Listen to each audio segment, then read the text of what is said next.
Hello guys, current affairs funda में आप सभी का स्वागत है। मैं हूं आपके साथ Abhishek Sharma.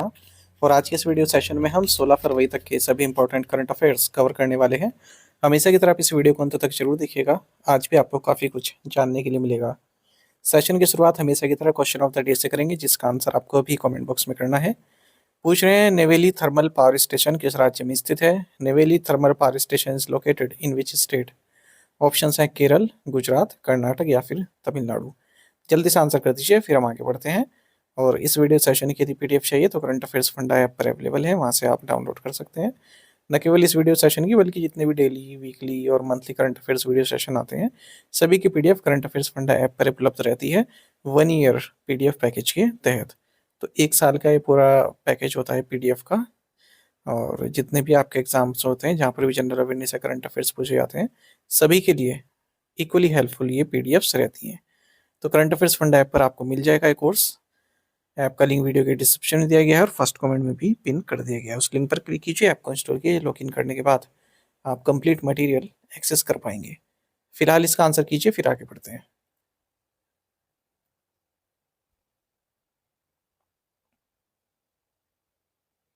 Who has been appointed as the new chairman of Gujarat International Finance Tech City Company Limited, GIFT City? Gujarat international finance tech city company limited, gift city के नए अध्यक्ष के रूप में किसे नियुक्त किया गया है? ऑप्शंस आपके सामने है। सही आंसर ऑप्शन ए है, उदय कोटक। गुजरात गवर्नमेंट ने उदय कोटक, जो कि फाउंडर एंड डायरेक्टर हैं कोटक महिंद्रा बैंक के, इन्हें नया चेयरमैन नियुक्त किया है Gujarat international fintech finance tech city company limited, यानी गिफ्ट सिटी का। और इस पद पर ये हसमुख अधिया को रिप्लेस कर रहे हैं। Gujarat international finance tech city company limited Gujarat राज्य सरकार द्वारा प्रमोटेड एक एंटिटी है। गिफ्ट सिटी को डेवलप और मैनेज करने से संबंधित है, इसकी रिस्पॉन्सिबिलिटी है। गिफ्ट सिटी आप जानते हैं इंडिया की फर्स्ट ऑपरेशनल स्मार्ट सिटी और इंटरनेशनल फाइनेंशियल सर्विसेज सेंटर है। एक global financial and technology hub है। द सेवा तीर्थ complex will house which of the following offices? सेवा तीर्थ परिसर में निम्न में कौन सा कार्यालय स्थित होगा? राइट आंसर ऑप्शन सी है, prime minister's office. Prime minister Narendra Modi ने सेवा तीर्थ कॉम्प्लेक्स को इनोग्रेट किया है। इस सेवा तीर्थ कॉम्प्लेक्स में प्राइम मिनिस्टर्स ऑफिस यानी कि PMO, national security council secretariat और कैबिनेट सेक्रेटेरिएट, इन तीनों के ही ऑफिस होंगे। और एक फ्लैग भी इन्होंने अनवील किया है, जिसमें देवनागरी स्क्रिप्ट में सेवा तीर्थ लिखा हुआ है। उसके नीचे लिखा है नागरिक देवो भव, citizen is akin to God. तो पीएमओ साउथ ब्लॉक, जो कि रायसीना हिल पर है, वहां से शिफ्ट हो रहा है सेवा तीर्थ पर। अच्छा, कैबिनेट सेक्रेटरी बिल्डिंग को कर्तव्य भवन से जाना जाता है। राजपथ को कर्तव्य पथ के नाम से जाना जाता है। रेस कोर्स रोड, जहाँ पर प्राइम मिनिस्टर का ऑफिशियल रेजिडेंस है, उसे लोक कल्याण मार्ग से जाना जाता है। और राजभवन, जहाँ पर गवर्नर रहते हैं राज्यों के, उसे लोक भवन के नाम से जाना जाता है। राजनिवास, जहाँ पर यूनियन टेरिटरीज के एडमिनिस्ट्रेटर वगैरह रहते हैं, उसे लोक निवास के नाम से जाना जाता है, एडमिनिस्ट्रेटर या फिर lieutenant governor. The RBI has imposed a monetary penalty of what amount on DCB bank limited? RBI ने डीसीबी बैंक लिमिटेड पर कितनी राशि का मौद्रिक जुर्माना लगाया है? राइट आंसर ऑप्शन सी है, 29.60 लाख रुपीज। तो रिजर्व बैंक ऑफ इंडिया ने 29.60 लाख रुपीज की मॉनेटरी पेनल्टी लगाई है डीसीबी बैंक लिमिटेड पर, क्योंकि आरबीआई के कुछ डायरेक्शंस थे, loans extended against pledge of gold ornament and jewellery for non agriculture end uses से संबंधित, जिनका अनुपालन इस बैंक ने नहीं किया है। आरबीआई ने और भी बैंकों पर पेनल्टी लगाई है, उन्हें भी देख लेते हैं। 32.50 लाख रुपीज़ की लगाई है बैंक ऑफ महाराष्ट्र पर। इसने भी आरबीआई के जो डायरेक्शंस हैं केवाईसी से संबंधित, उनका अनुपालन नहीं किया। आरबीआई ने 3.80 लाख रुपीज़ की मॉनेटरी पेनल्टी लगाई है नवी फिनसर्व लिमिटेड पर। इसने भी आरबीआई के जो डायरेक्शंस हैं रिकवरी एजेंट से संबंधित, उनका सही अनुपालन नहीं किया। आरबीआई ने 5.30 लाख रुपीज़ की मॉनेटरी पेनल्टी लगाई आईएफएल फाइनेंस लिमिटेड पर भी। इसने आरबीआई के जो एसेट क्लासिफिकेशन से संबंधित डायरेक्शन है, उनका अनुपालन नहीं किया। आरबीआई ने 63.60 लाख रुपीज़ की मॉनेटरी पेनल्टी लगाई है सीएसबी बैंक लिमिटेड पर। इसने भी जो आरबीआई की scope of activities to be undertaken of business correspondents and customer services bank, इनका अनुपालन नहीं किया है। What is the theme of world Unani day 2026? विश्व यूनानी दिवस 2026 का विषय क्या है? राइट आंसर ऑप्शन डी है, innovation and evidence in Unani practice. World Unani day ये 11 फरवरी को मनाया जाता है। इस दिन बर्थ एनिवर्सरी होती है हकीम अजमल खान की, पहली बार 2017 में इसे बनाया गया था। हकीम अजमल खान एक जाने मानी यूनानी फिजिशियन है, स्कॉलर है, फ्रीडम फाइटर और सोशल रिफॉर्मर रहे हैं।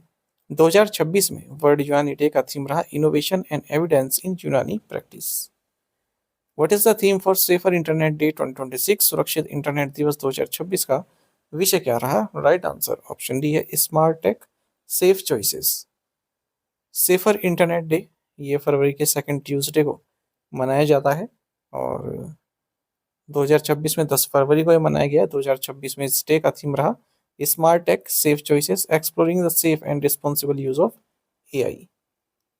Which wing of the Indian Army achieved a new world record on Mount Everest by achieving the largest single day summit push by a single organization? भारतीय सेना की किस शाखा ने एक ही संगठन द्वारा एक ही दिन में सबसे लंबी शिखर चढ़ाई करके माउंट एवरेस्ट पर एक नया विश्व रिकॉर्ड बनाया है? राइट आंसर ऑप्शन डी है army adventure wing. Indian army का जो आर्मी एडवेंचर विंग है उन्होंने एक नया वर्ल्ड रिकॉर्ड बनाया है माउंट एवरेस्ट पर। तो सिंगल डे में ही इन्होंने जो है समिट को फतेह किया है, किसी भी सिंगल ऑर्गेनाइजेशन द्वारा सिंगल डे में सबसे बड़ा जो यात्रा या फिर सबसे बड़ा जो पूरी डिस्टेंस कवर की गई है तो उसका रिकॉर्ड बनाया है। 49 क्लाइंबर्स एंड शेरपास ने सक्सेसफुली जो है इसके टॉप पर पहुंचे और ये ऑफिशियल वर्ल्ड रिकॉर्ड द्वारा सर्टिफाई किया गया है। इंडियन आर्मी की सिल्वर जुबली एवरेस्ट एक्सपीडिशन के दौरान ये बनाया गया है। As per the draft guidelines issued by the RBI, banks can conduct acquisition financing of up to what percentage of their tier 1 capital? RBI द्वारा जारी मसौदा दिशा निर्देशों के अनुसार बैंक अपनी टीयर 1 पूंजी के कितने प्रतिशत तक अधिग्रहण वित्त पोषण कर सकते हैं? राइट आंसर ऑप्शन डी है 20%। तो रिजर्व बैंक ऑफ इंडिया ने कहा है कि बैंक की जो टीयर 1 कैपिटल है उसका 20% तक ये फाइनेंस कर सकते हैं। देखिए कोई कंपनी है वो एक्वायर करना चाहती है किसी कंपनी को, उसे पैसा चाहिए तो बैंक से भी पैसा ले सकती है, बैंक से फाइनेंस करा सकती है। तो बैंक उसको कितना पैसा दे सकता है? अपने टीयर 1 कैपिटल का 20% तक, पहले 10% प्रपोज था। Lenders can fund up to 75% of the acquisition value, enabling acquisition of both listed and unlisted entities subject to different guidelines. Alongside the 75% cap on acquisition value, यानी जो एक्विजिशन वैल्यू है उसका 75% भी दे सकते हैं। मान लीजिए 100 का कोई 100 रुपये में कोई एक्वायर करना चाहता है तो 75 रुपया लेंडर भी दे सकता है। RBI also allowed banks to lend against government securities, foreign gold bonds, loan against shares, NCDs, mutual funds, units of ETFs and InvITs. The regulator has set 75% loan to value ratio against mutual funds, 60% for loan against share and NCDs, and 85% for debt mutual funds. Which city-based Indian Mercantile Cooperative Bank Limited's license has been cancelled by the RBI? भारतीय reserve bank द्वारा किस शहर स्थित Indian Mercantile Cooperative Bank limited का licence रद्द कर दिया गया है? राइट आंसर ऑप्शन सी है Lucknow. Reserve Bank of India ने Indian Mercantile Cooperative Bank Limited Lucknow का लाइसेंस कैंसिल कर दिया है और इस तरह से अब ये कार्य नहीं कर रहा है ये बैंक, क्योंकि इसके पास इनएडिक्वेट अर्निंग प्रोस्पेक्ट्स हैं, यानी कि कमाई का कोई साधन नहीं है इसके पास। Veteran anchor Sarla Maheshwari, who passed away recently, was primarily known for her association with which organization? हाल ही में दिवंगत हुई एंकर सरला माहेश्वरी मुख्य रूप से किस संगठन से अपने कार्य के लिए जानी जाती थी? राइट आंसर ऑप्शन बी है दूरदर्शन। तो वेटरन दूरदर्शन एंकर रही है सरला माहेश्वरी, इनका निधन हो गया 71 की एज में। दूरदर्शन में इन्होंने अपना कैरियर शुरू किया था न्यूज अनाउंसर के रूप में 1976 में। जाने माने travel writer, former navy commander, Padma Shri award Hugh कैंट्रो, इनका भी निधन हो गया मसूरी उत्तराखंड में 95 की एज में। Which organization signed an agreement with Synergy Quantum India Private Limited to strengthen India's cyber security posture? किस संगठन ने भारत की साइबर सुरक्षा स्थिति को मजबूत करने के लिए synergy quantum India private limited के साथ एक समझौते ज्ञापन पर हस्ताक्षर किए हैं? राइट आंसर ऑप्शन डी है सी डॉट। तो देखिए भारत का जो साइबर सिक्योरिटी सिस्टम है उसको मजबूत बनाने के लिए centre for development of telematics यानी कि सी डॉट, जो कि department of telecommunication government of India के तहत आता है, इन्होंने एक एग्रीमेंट साइन किया है synergy quantum India private limited के साथ, जो कि एक सॉवरेन क्वांटम सिक्योरिटी कंपनी है और post quantum cryptography solutions provide कराती है हार्डवेयर सॉफ्टवेयर दोनों ही डोमेन्स में। तो मिलकर ये ऑटोमेटेड टूल को डेवलप करेंगे जो डिटेक्ट कर सके, क्लासीफाई कर सके, रिपोर्ट कर सके quantum vulnerable cryptographic algorithm in targeted devices. Who launched a nation wide campaign कर्म योग for empowered Bharat of Brahma Kumaris in new Delhi. नई दिल्ली में ब्रह्म कुमारियों द्वारा शुरू किए गए राष्ट्रव्यापी अभियान कर्मयोग फॉर एम्पावर्ड भारत का शुभारंभ किसने किया? राइट आंसर ऑप्शन सी है, प्रेसिडेंट द्रौपदी मुर्मू। तो president of India Draupadi Murmu ने ऑल इंडिया कॉन्फ्रेंस और एक नेशन वाइड कैंपेन लॉन्च किया है कर्मयोग फॉर एम्पावर्ड भारत। ब्रह्म कुमारीज का ये प्रोग्राम है, न्यू दिल्ली में लॉन्च किया है। Om Shanti retreat centre programme की भी सिल्वर जुबली सेलिब्रेशन लॉन्च की। Who released the latest edition of the Trade Watch Quarterly for quarter second of financial year 2025-26? वित्त वर्ष 2025-26 की दूसरी तिमाही के लिए ट्रेड वॉच क्वार्टरली का नवीनतम संस्करण किसने जारी किया है? राइट आंसर ऑप्शन डी है, नीति आयोग। तो सुमन बेरी वाइस चेयरमैन है नीति आयोग के, इन्होंने लेटेस्ट एडिशन लॉन्च किया है ट्रेड वॉच क्वार्टरली पब्लिकेशन का सेकंड क्वार्टर के लिए फाइनेंशियल 2025-26 के। और इसका जो इस बार जो थीम रहा वो इंडिया की इलेक्ट्रॉनिक ट्रेड से संबंधित रहा। इंडिया का जो एक्सपोर्ट फुटप्रिंट है mobile phones, consumer electronics, industrial electronics, component, इन सभी से संबंधित।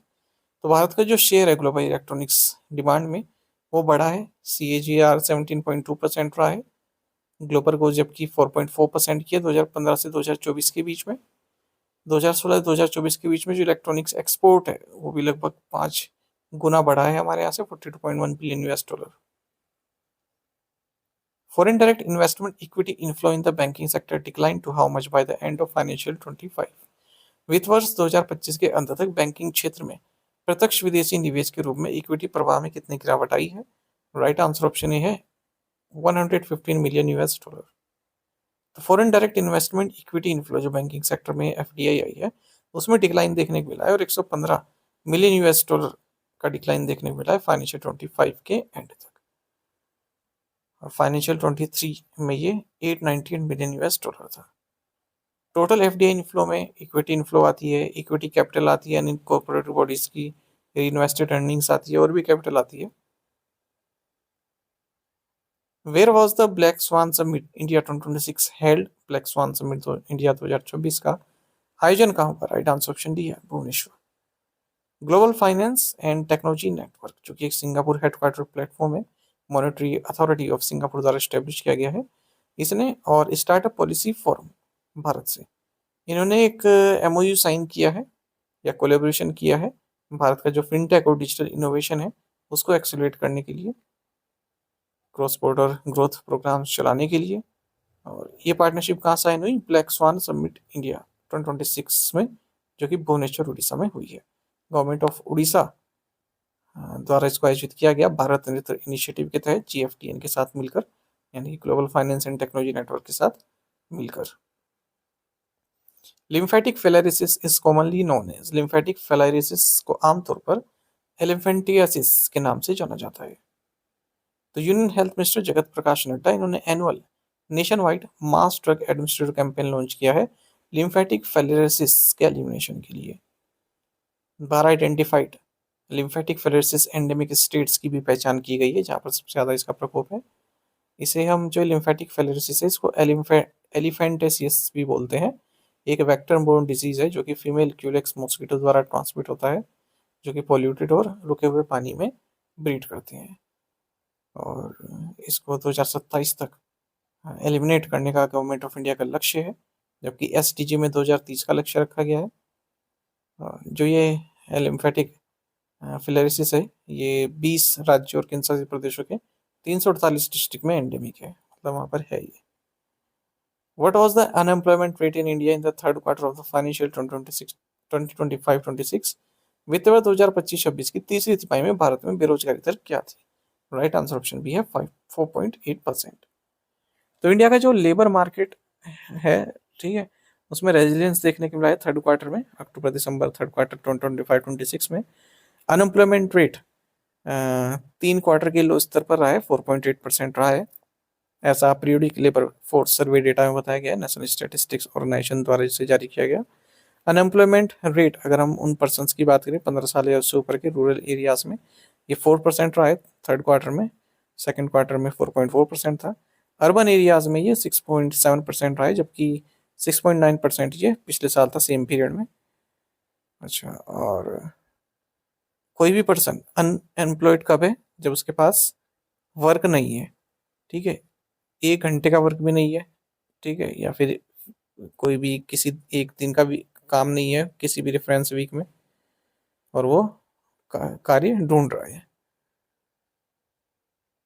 लेबर फोर्स पार्टिसिपेशन रेट की अगर हम बात करें तो ये 55.8% रहा है थर्ड क्वार्टर में, जबकि सेकंड क्वार्टर में 55.1% था। यूथ अनएम्प्लॉयमेंट ये भी डिक्लाइन देखने को मिला, 14.3% रहा है, जबकि प्रीवियस क्वार्टर में 14.8% था। जॉबलेसनेस अमंग यंग वुमेन की बात करें, ये 16.6% रहा है, जबकि पहले 17% था। और जो यंग मैन में ये 13.5% रहा है, पहले 14.1% था। टू द पॉइंट क्वेश्चंस, उनके आंसर देख लेते हैं। Ajanta caves are located in Chhatrapati Sambhajinagar district, Maharashtra. Mahabodhi temple complex is located in Bodh Gaya, in Gaya district of Bihar. Hampi, a UNESCO World Heritage Site, is situated in Ballari district of East Central Karnataka. The Sun Temple at Konark is located in which state? Puri district of Odisha. The Great Living Chola temples are located in which state? Answer is Tamil Nadu. आप में से कई students बिल्कुल सही answer किया, इस तरह से पार्टिसिपेट करते रहिए। चलिए आज की असाइनमेंट क्वेश्चन देखिए, इनके आंसर आपको भी करने हैं कमेंट बॉक्स में। Korba super thermal power plant is situated in, Talcher thermal power station is located in which state, Ramagundam super thermal power station is situated in, Singrauli super thermal power station is located in which state, which organization is the largest producer of thermal power in India। इन पांचों questions के answer आपको comment box में करने हैं। यदि एक question का answer भी आता है वो भी आप हमें अवश्य बताइएगा। यदि आप हमारे daily current affairs PDF, weekly PDF, monthly PDF और हर महीने के banking and economic awareness PDF चाहते हैं तो करंट अफेयर्स फंडा का 1 ईयर मेंबरशिप प्लान आप ज्वाइन कर सकते हैं, जिसका लिंक आपको वीडियो के डिस्क्रिप्शन में या फिर फर्स्ट कमेंट में मिल जाएगा। आपको बता दें, इस 1 ईयर मेंबरशिप प्लान के तहत जितना भी हमारा पीडीएफ कंटेंट है हम आपको 1 साल तक के लिए प्रोवाइड कराते हैं, जिसे आप डाउनलोड कर सकते हैं, प्रिंट आउट भी निकलवा सकते हैं। इसके लिए चाहे तो आप करंट अफेयर्स फंडा ऐप को यूज़ कर सकते हैं या फिर अपने लैपटॉप या सिस्टम की मदद से आप लॉग इन भी कर सकते हैं। कोई भी आपका एग्जाम हो, बैंकिंग, एसएससी, रेलवे या स्टेट पीसीएस, जहाँ पर भी जनरल अवेयरनेस या करंट अफेयर्स पूछे जाते हैं, सभी एग्जाम्स के लिए हमारा पीडीएफ कंटेंट काफ़ी यूजफुल है। इस पीडीएफ कोर्स में आपको RBI circulars, financial awareness, digital awareness, banking awareness, general economic awareness सब कुछ प्रोवाइड करा रहे हैं, वो भी 1 साल की वैलिडिटी के साथ। तो बैंकिंग अवेयरनेस तो कंप्लीट पढ़ाई गई है, बैंकिंग इंटरव्यूज में भी काम आएगी, मेंस एग्जामिनेशन में तो काम आएगी। इंडियन इकोनॉमी कंप्लीट पढ़ाई गई है ताकि एसएससी, रेलवे, स्टेट पे जैसे एग्जाम्स में आपके काम आ सके। इंश्योरेंस सेक्टर संबंधी डेडिकेटेड चैप्टर इसमें दिया गया है, तो इंश्योरेंस के बेसिक्स आपके वहाँ से क्लियर हो जाएंगे। ठीक है, तो ये सब कुछ आपको 1 साल की वैलिडिटी के साथ मिल रहा है करंट अफेयर्स फंडा ऐप पर। ऐप का लिंक वीडियो के डिस्क्रिप्शन में दिया गया है, फर्स्ट कमेंट में भी पिन कर दिया, उस लिंक पर क्लिक कीजिए, ऐप को इंस्टॉल कीजिए, लॉगिन करने के बाद आप ये कोर्स बाय कर पाएंगे। फिर भी कोई डाउट है तो हमारे कस्टमर केयर नंबर है 44816988, इस पर आप कॉल कीजिए या फिर व्हाट्सएप करके भी जानकारी प्राप्त कर सकते हैं। टेलीग्राम पर ज्वाइन करना ना भूलें, करंट अफेयर्स फंडा नाम से हमारा टेलीग्राम चैनल है। Thank you guys.